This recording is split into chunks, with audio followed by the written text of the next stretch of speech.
مفاجأة. ايه اللي حصل؟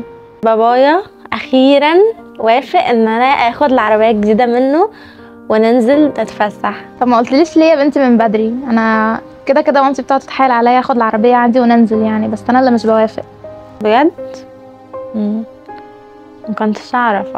خلاص عادي، خلينا ننزل وعشان كمان اشوف العربيه الجديده. طيب يلا، انا مستنياكي بقى. ماشي، سلام.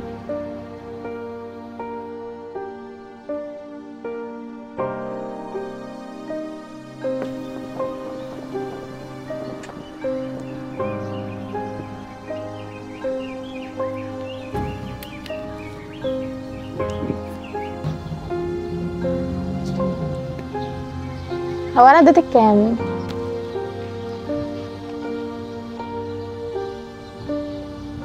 مش عارفه. ايه يا بنتي، انت ضيعتيهم ولا ايه؟ انت موتراني على فكره. دوري عليهم على الارض ولا في العربيه؟ مش عارفه.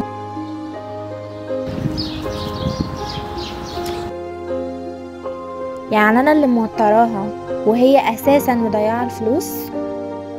انا اللي موتراكي؟ يو، ما تدوري بقى وانت ساكته.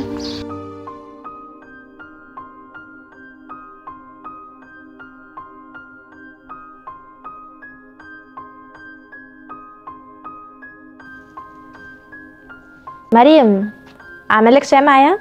مفيش غير شاي يعني؟ مش عارفه. ماشي ماشي، اي حاجه وخلاص.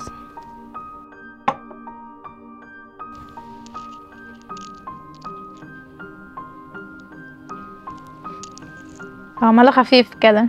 ازود لك الشاي طيب؟ لا خلاص، بعد ايه بقى، هشربه وخلاص.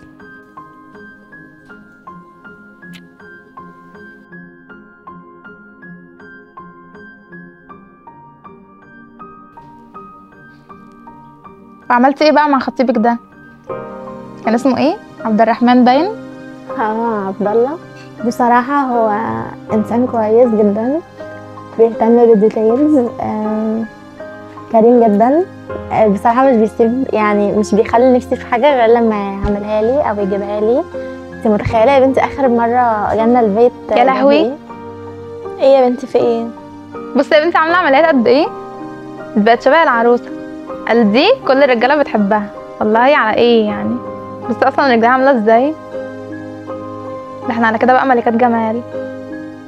طيب انا بفكر اجيب له هديه حلوه كده عشان عيد ميلاده يعني وكده.